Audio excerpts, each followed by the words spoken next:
ऊपर खुदा, नीचे खुदा, दाएं खुदा, बाएं खुदा, और जहां खुदा नहीं वहां काम चल रहा है।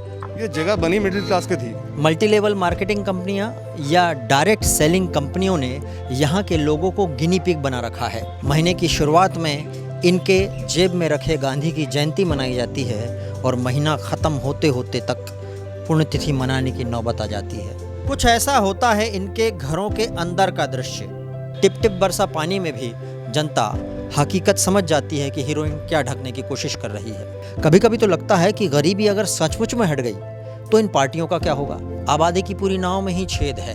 अब सरकार कहां कहां हाथ लगाए। सब्सिडी व्यक्तिगत गलतियों का वो खामियाजा है जिसे सरकार को भुगतना पड़ता है।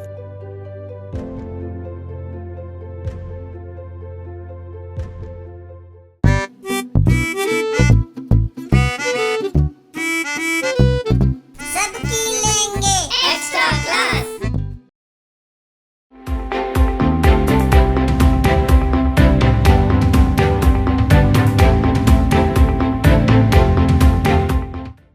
घरों पर नज़र डालिए, घर के नीचे रखे गाड़ियों पर नज़र डालिए, आपको मिडिल क्लास जैसी फीलिंग अपने आप आ जाएगी और मिडिल क्लास के एस्पिरेशन का अंदाज़ा भी हो जाएगा। यहाँ की रोड इस तरह होती है कि पूरी बनी हुई और बनने के बाद बगल से थोड़ी खुदी हुई। अभिनेता ओमपुरी जी स्वर्गीय हो चुके हैं। एक समय में सड़कों की क्वालिटी उनके गालों से भी बताई जाती थी। ये उसी तरह की सड़क है। ये खुदी रोड की कारस्तानी फाइबर केबल डालने वाली कंपनियों की हैं। इंटरनेट के लिए फाइबर। ये फाइबर वाली कंपनियां अच्छी सड़कों से उसी तरह चिढ़ती हैं जैसे पाकिस्तान या चाइना भारत से चिढ़ता है। सड़क उनको उसी तरह अच्छी नहीं लगती जैसे शहंशाह अकबर को फिल्म में सलीम और अनारकली की मोहब्बत अच्छी नहीं लगती थी। इनकी केबल बिछाने की टाइमिंग कुछ ऐसी होती है कि जैसे ही पीडब्ल्यूडी वाले सड़क तैयार करके खड़े होते हैं वैसे ही ये खोदने पहुंच जाते हैं फाइबर केबल डालने के लिए। बचपन से एक जुमला सुनते आए हैं, ऊपर खुदा, नीचे खुदा, दाएं खुदा, बाएं खुदा, और जहां खुदा नहीं वहां काम चल रहा है। कुछ ऐसा ही मामला है यहाँ। एनीवे, ट्रैक पर आते हैं, सुनते हैं कि दिल्ली की मलेशिया में महिलाओं के मन में क्या चलता है, युवाओं के मन में क्या चलता है, कैसे जीते हैं वो ज़िंदगी। चलिए सुनते हैं। घर चलाने में सबसे बड़ा चैलेंज क्या आता है? आप अगर किसी बच्चे को पढ़ा रहे हैं, जैसे अभी थोड़ा सा ज़रूर लोगों को थोड़ा हुआ है क्योंकि इस बीच में थोड़ा जॉब वगैरह जो पूरा लॉकडाउन और कोविड की वजह से प्रॉब्लम्स हुई है उसकी वजह से थोड़ा सा हुआ है। अदरवाइज़ तो सब अपनी हिसाब से ही लोन और वो सब लेते हैं। और जिसने नहीं देना है तो चाहे लाखों कमा रहा हो या करोड़ों कमा रहा हो, जिसने नहीं देना होगा वो तब भी नहीं देगा, और जिसने देना होगा वो कुछ भी करके आपका लोन वगैरह सब कुछ चुकाएगा। कई बार ये होता है कि आपकी सैलरी 60,000 है, आपको 35,000 तो सिर्फ EMI में देना है, तो आपको पता है कि उसके बाद आपको सिर्फ 25,000 में आपको पे करना है, सारा घर चलाना है, तो ऑब्वियस है, तो टेंशन तो होता ही है, थोड़ा सा तो होता ही है। मयूर विहार में लोग सपने क्या देखते हैं?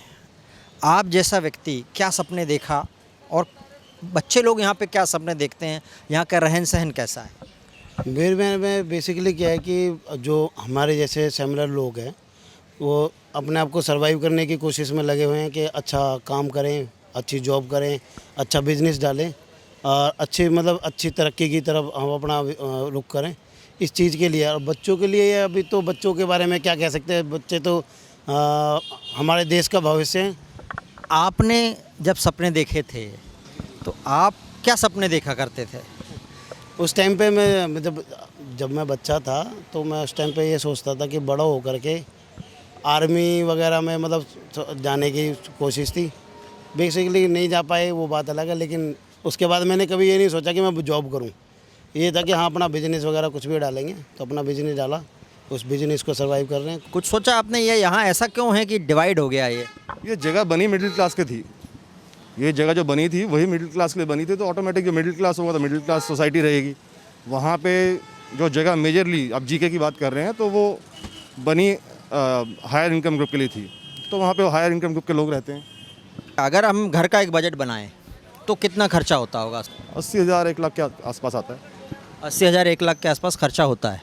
ह्वेन सॉन्ग अगर दिल्ली के मलेशिया के बारे में लिखते तो वो ये लिखते कि यहाँ वो लोग रहते हैं जिनके कंधों पर अमीरों को और अमीर बनाने की जिम्मेदारी है, गरीबों को गरीबी से बचाने की जिम्मेदारी भी है।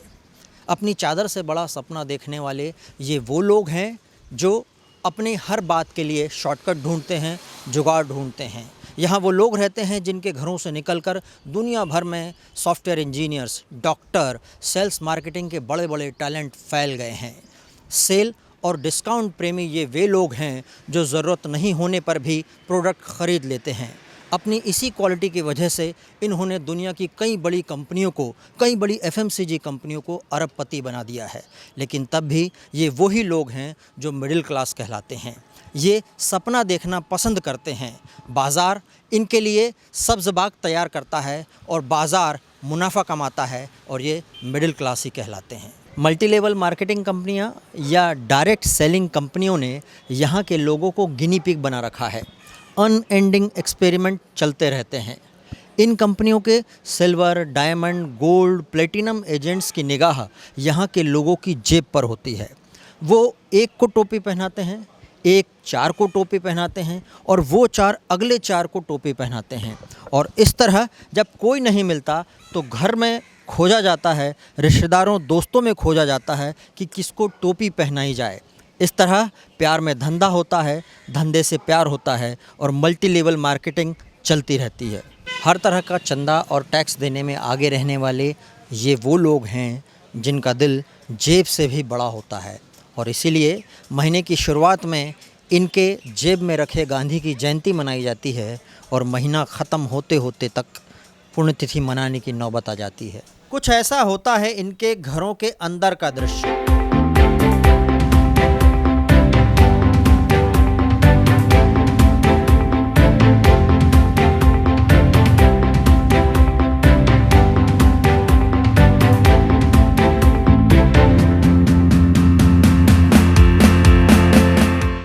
और ये दिल्ली के मलेशिया वालों का बाथरूम में केवल ज़रूरत की चीज़ें हैं, 15,000 रुपये के परफ्यूम जैसा शौक नहीं।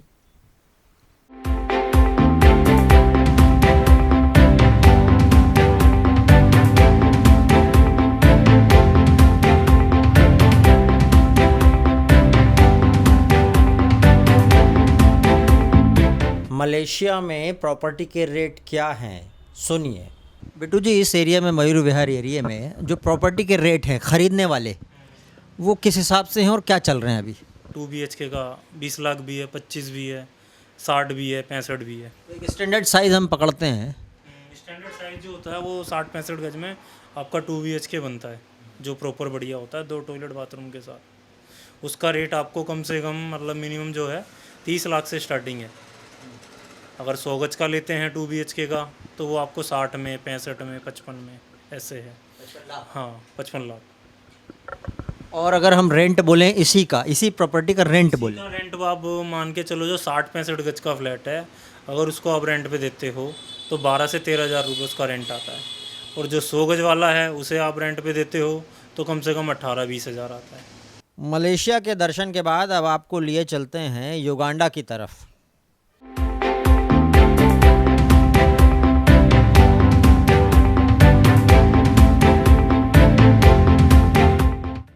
माचिस के डिब्बे नुमा घर देखिए जमनापार इलाके में। आप दिल्ली से परिचित होंगे तो ये पहले से जानते होंगे कि बहुत से लोग दिल्ली में जमनापार इलाका डाउन मार्केट मानते हैं और यहाँ के इलाकों का नाम सुनकर ऐसा चेहरा बनाते हैं जैसे किसी ने उनकी भैंस खोल ली हो। दिल्ली के युगांडा रवांडा की शुरुआत जमनापार से होती है।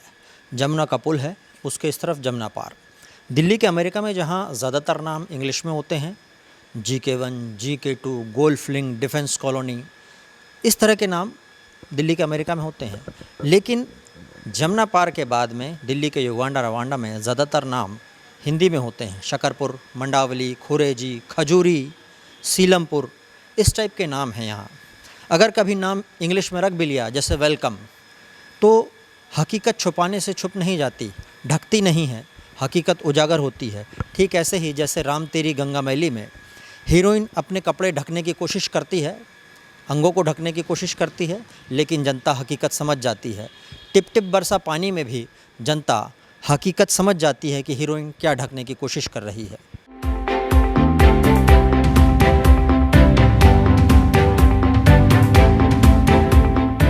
पुराने जर्जर बस स्टॉप के बगल में नया बस स्टॉप, उसके ऊपर का विज्ञापन देखिए।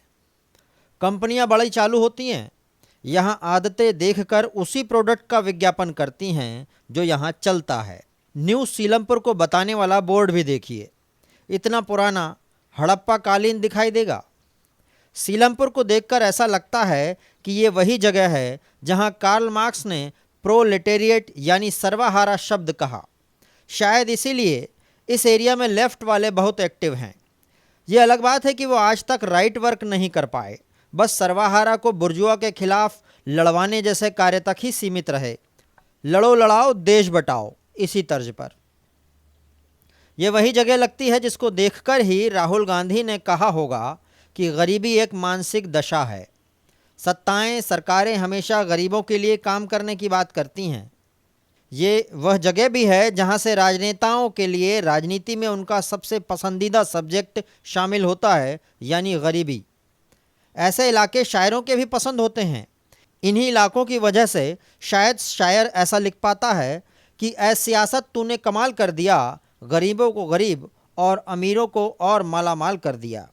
या ऐसा कि जिनके हाथों में छाले होते हैं उन्हीं के दम पर महल वाले होते हैं। इस तरह के इलाके बुद्धिजीवियों के भी फेवरेट होते हैं।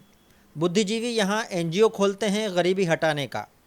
विदेशों से पैसा आता है, चंदा लेते हैं, लेकिन गरीबी हटती नहीं, चंदा आता रहता है। पंचवर्षीय योजना 50 वर्षीय हो जाती है, लेकिन गरीबी नहीं हटती।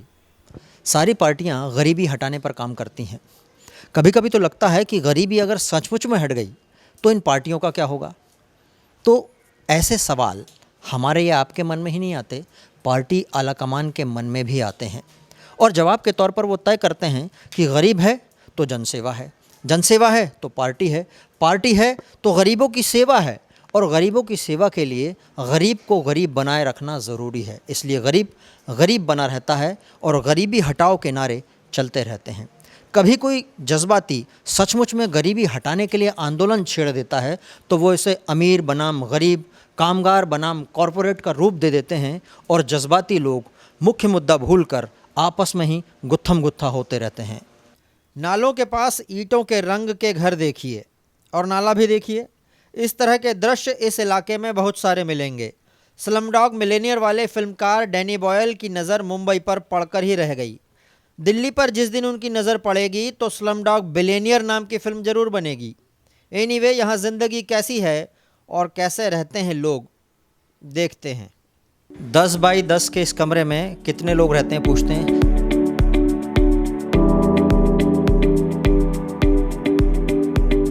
कितने लोग रहते हैं इस कमरे में? 6 लोग रहते हैं। हाँ, 4 बच्चे, 2 मियाँ बीवी। इसी कमरे में 6 लोग रहते हैं। हाँ, यही ड्राइंग रूम है, यही बेडरूम है, यही है।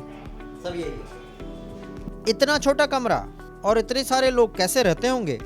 ऐसा ही होता है इन इलाकों में। Drawing room, living room, balcony जब सिमट कर एक जगह आ जाती है तो ऐसा ही घर बनता है। इस तरह के शब्द यहाँ के घरों की डिक्शनरी से अक्सर गायब होते हैं। इन हालातों की जिम्मेदार जितनी राजनीति है उतनी जनता भी है। अव्यवस्था की ताली एक हाथ से नहीं बजती। सरकारें और जनता अपने अपने हिस्से की ताली बजाती रहती हैं, उसी से अव्यवस्था होती है। इस इलाके को अगर आप देखते हैं तो आप क्या देखते हैं विकास के हिसाब से? जो और इलाकों में विकास होता है, इतना विकास इस एरिया में नहीं हो पाता है। क्यों नहीं हो पाता? वो यूँ नहीं हो पाता कि ये हमारी आवाम की गलती है। आवाम की वाकई गलती है। तमाम एक्सपर्ट्स बताते हैं कि आबादी बढ़ना ही असंतुलन बढ़ाता है, असमानता बढ़ाता है। आबादी की पूरी नाव में ही छेद है। अब सरकार कहाँ कहाँ हाथ लगाए। बच्चे पैदा करना व्यक्तिगत कार्यक्रम है। बंद कमरों में लम्हों की हुई खता सदियों की सज़ा बन जाती है, और जब कमरों से बाहर निकल कर ये आती है तो सरकारी कार्यक्रम के तहत सब्सिडी की मांग करती है।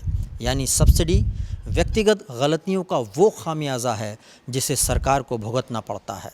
एनीवे, यहाँ प्रॉपर्टी के रेट सुनिए, होश उड़ जाएंगे।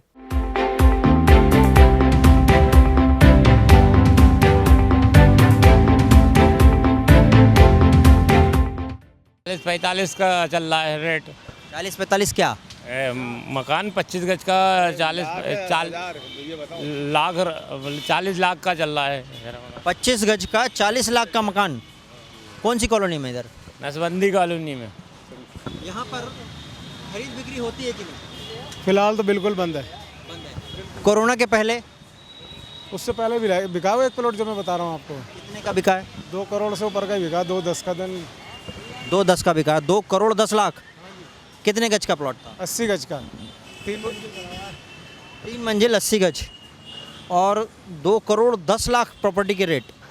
प्रॉपर्टी के रेट इतने ज़्यादा इसलिए हैं कि इस इलाके में ख़रीद बिक्री पर सरकारी अड़ंगा है। प्रॉपर्टी डीलर बताते हैं कि ख़रीद बिक्री का दरवाज़ा यहाँ उसी तरह बंद है जैसे ड्राई डे के दिन शराब की दुकानें बंद रहती हैं और मांगने पर शटर उठाकर बोतल पकड़ा दी जाती है। तो हमने व्यंग्यकारों की नज़र से दिल्ली को देखा, दिल्ली का अमेरिका, मलेशिया, युगांडा, रवांडा देखा। कहने को बहुत सारी बातें थीं, लेकिन फिर कभी। अभी चलते हैं। जय हो।